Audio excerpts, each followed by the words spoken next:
Hello, everyone. This is Mike Stop. and Rainbow. Stop it. You know who I am. We're from Dimensional. They do? Yeah.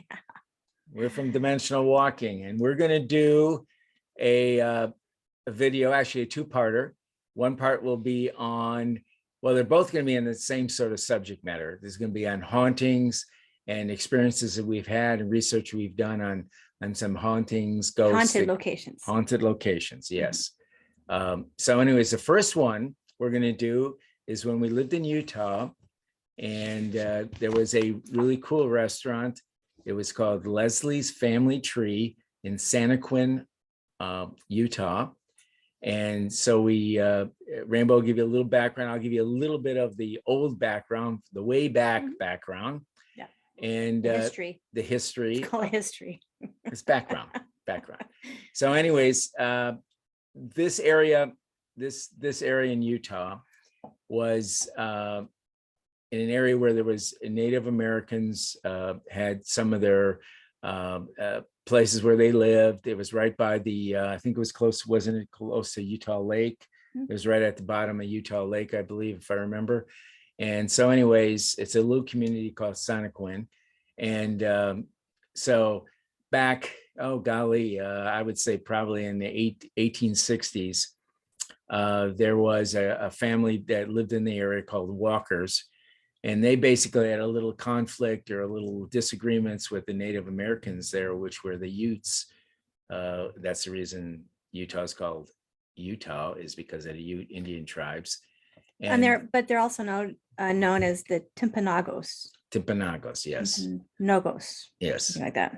Yeah. So anyways, they had a conflict, and then the Mormons themselves got involved, and there was a lot of fighting. A lot of people died on both sides. And this area where the restaurant is like a burial ground. And because of that is probably one of the main reasons that all these type of hauntings and these ghosts and everything else are in this area and probably in the restaurant. And from here, I'm going to pass it on to Rainbow, and she's going to continue. So the building was built on top of burial grounds, and they didn't remove the bodies. So that was is no matter how you look at it, a disrespect to dead ones. And of course, the living weren't very happy about that either. But in those days, I guess it was very contentious between each other. Now, Santaquin is the name of the Native American chief's son. Right. So it was kind of like a peace kind of like offering on both sides to name the town that name and to try to kind of get along. But there was still animosity towards each other because there was a lot of loss on both sides, not just, one or the, I mean, it was really bad. But what the whole story in this area, it's basically a lot of it is haunted. A lot of Utah is haunted. So where this location is at, this particular building is also haunted by other types of spirits as well. And when I had seen this, it actually happened to be on two programs, the Ghost Adventures with Zach Bagans, and then the Dead Files with Amy Allen, I think is her name. And I thought, well, cool. These two groups had gone to see this show, to see the restaurant. And I thought, well, Michael and I live here, so we should just go and check out the restaurant. But one thing that Michael and I do that we think is really important is we called ahead of time. You got to show your respect to an establishment, especially if they're still active and doing their thing. And then I actually got to talk to Leslie, the owner, very sweet lady, wonderful. And she said, yes, come on down. And so we just kind of went, I think a week or two later on a weekend. And so we came in, let everybody know that we were paranormal investigators. And of course, everybody there is really excited about that because of all the shows and stuff that have happened. And Charlotte, Leslie's granddaughter, came over to the table, and she actually said she'd give us a tour after we were done with our lunch. And just so you know, lunch is really good there. So if you're in that area, Leslie's Family Tree restaurant is a great place to eat as well. Right. So anyways, when we got done eating, we got our tour, And the one thing that you notice when you first walk into this restaurant is they have a lot of pictures of their family on the wall. So it's actually a legacy, family staying in the family. But you kind of get the feeling when you walk into that there's other stuff in there and you can't quite put your finger on it, but you can kind of feel it. So in the room where the restaurant's at, right off to one area, there's bathrooms. And so Michael, the men's bathroom is haunted by a more aggressive spirit. I think it's one of the Native Americans down below in the basement. And then there's a female in the women's bathroom, and she supposedly haunts the restaurant because her daughter drowned. And so she's in a stream not very far from where the building is located. So there was a flood, and Yes. apparently she fell in. She's a little girl. She fell into the creek, Yeah. and she drowned. So that was a story. So I think the mom died heartbroken shortly afterwards. And so you can hear her moaning and crying in the bathroom, and you can kind of feel a little melancholy. You can feel the energy in there, because we both went in there, if I remember. Yeah. You went to the girls' bathroom? Well, you held my hand and took me in there. I didn't go in the boys' bathroom. I didn't want to deal with that did. spirit. No, I didn't actually, because that's the more aggressive one, but I figured you could handle it on your own. So anyways, so that's in the first part. And then in the rest of the building, in the backside, is what used to be an old bar. And I think at that particular moment, they were using it for special events, and you can rent the room or whatever. And there's two spirits there, Peter and Henry, and they like to mess with electronics in that area. And they use the ghost box and a flashlight. And Peter's the one that likes to, I think, answer with the flashlight. Right. And so they do, questions and answers and that kind of stuff with them in there. But when you're in there, and we both felt it, you feel like you're in a crowded room of spirits. I mean, you literally can hear a lot of voices. And Charlotte has stated that she could hear a lot of voices, and she'd go back, she'd go in there, and she'd go, where's all those people coming from? And then it'd be just dead silence. And so if you can hear those voices, you can hear a lot of people in there, and it sounds just like a crowded bar. Exactly. Yeah, I could feel the energy. I think Rainbow could actually hear some. I could hear it. Yeah. I felt kind of an energy. Real busy energy. Very busy energy, and kind of, but it's an older energy too. So it's not like the energy was like from spirits back in the day. So, because Michael had come we know that it goes back to the Depression era and before. So we know with the war and everything, the Walker War, but we also know that there was an illegal. There was an illegal. I think at the time it was probably during the Prohibition. Prohibition. That's what I was trying to think. I can't think of the name. And what they had was illegal bootleg alcohol there down in the basement area. You're right, and they probably brought it up through.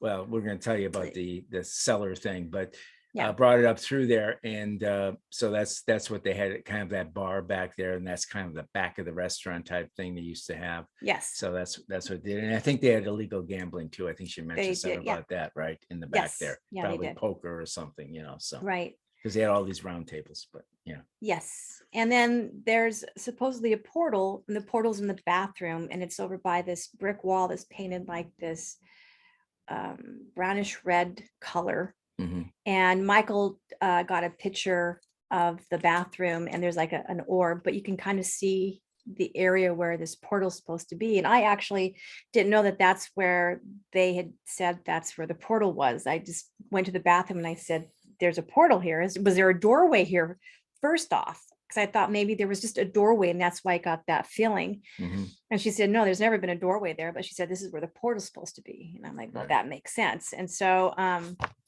anyway, so that's really cool. So then she took us to another area where there's this door that opens up from the floor, and then that's where the basement is, and you have to go down these really steep stairs. Steps, and then it's really dusty and dirty down there, but there are tables set around with chairs because there's a lot of paranormal groups want to go down there, and Probably EVPs, do even a ghost seance. I think, box, didn't she say something with the seances, seances? EVPs, Right. ghost box, do Right. all that stuff. Right. And so so that was very interesting energy, because it was a little bit on the hostile side, a little bit on the sad side, a little bit on the confusing side, because I think the spirits where the building was, where they actually built the building on top of their grave, the graves, I don't think they quite understand what happened. And I think that while there might be somebody angry, there's a lot of confusion. So it's just like, they're walking around going, what is this place? So I think that the unfortunate thing about that is that the Ute tribe wasn't able to come in and do a remembering blessing for them. And so there's just that kind of state of just kind of being in no man's land feeling. And so what I told Charlotte is that it's something similar to what Amy had said, but I felt Amy wanted them to get a member from different religious groups to come in and do a ceremony. And Leslie said that was just too hard. She said they couldn't just go to all these different, like Catholic priest or somebody from the Baptist church or whatever. And bishops from the Mormon church. Yeah, or even well, it is a whole large group of different people. I thought it would be easier just to have a bishop from the Mormon religion and then a medicine man. Right. And then have an immediate intermediary, which would be your healer or medium in the middle, and then just have a ceremony and have the family come in and do a remembering ceremony, so that they know they're not forgotten. Because I think that's the problem, is that when you have something like that happen, it's such a disrespect. And as I stated before, in other articles I've written, is the worst part, I think, for people, the biggest fear is to be forgotten, is to die and then just be forgotten. And nobody wants that to happen. So I think it's just one of those things where there's that anger over the disrespect, and then there's the fear of no one remembering them. Right. Yeah. I think because, like you said, Rambo, you just really needed maybe a Mormon energy, and maybe an energy from the Native American tribe that was involved, and just those two energies, and maybe somebody in between to kind of bring it all together. And I think that was really important, because I think if you bring too many energies in the same room, I don't think you can get a resolution. Well, the other religious groups weren't a part of the problem. Sure. Right. The two groups that had the issue with each other were the Mormons and with the Ute tribe. Those are the two that should come together. And then the family that owns the restaurant, sure, right, they need to come in and say, we know this has happened, and we're going to remember you. That's why I love the Day of the Dead. I mean, it's a remembering of your loved ones and people who were important to you every year. Every year, your loved ones know that they're going to be remembered. Right. And that's what I felt they should do in this situation. But that's all you can do is advise people. So what Michael and I like to do is go to locations and find resolutions for problems and things that are happening for people. I don't want to just go in and do an investigation and kind of add to the problem, because I truly believe that seances and things like that, where there's the idea of no resolution, adds to that confusion for spirits that have gone on, and it might add to their animosity. Because imagine a large group of people coming into your home after you've died, wanting to get your attention, and they don't show respect. So right. I think that's huge. Right. And sometimes they open up a portal, they open up something and they don't close it properly. I mean, it gets pretty complicated, right. Really. Like, right? What if somebody brought a Ouija board down there? Right. What else would they bring in? Right. So you already have a portal. So here's the thing. You have portals that are natural or might just, be brought in for whatever reason. I think the location where the restaurant is located actually is a natural portal. But then imagine a Ouija board, and then that Ouija board bringing in something that's kind of dark and scary, because whoever was using the Ouija board didn't know how to close off, or didn't even know they had invited something that's creepy in. So whatever is waiting to be invited in is never going to say, oh, I'm really creepy and dark and scary, and I'm going, I feed off of energy. They're going to go, oh, they're going to try to pretend like there's something really cool and nice. Oh yeah, I'm Sarah, and I'm a wonderful spirit. Well, no, they're not. So once they come in and they're invited in, they do not have to leave. You have to actually state certain things to get these things to go back through the Ouija board. So that's why Michael and I don't agree with Ouija boards. They can create more of a problem to a problem that already exists. Sure. Right. So, okay. Well, but hold on a second. Oh, I'm sorry. Go ahead. I want to show, I know, like, we're not that tech savvy. So Michael did a video on vortex photography. Right. Right. And some of these photos were shown on Truth Seeker Forum. Yeah. If you go to Truth Seeker Forum, you can go up and look at, put in the search bucket vortex photography, and you'll get a bunch of different photographs of all kinds of things here. One of them is this one right here is a picture of one of the Native Americans that Michael got when he did the photography.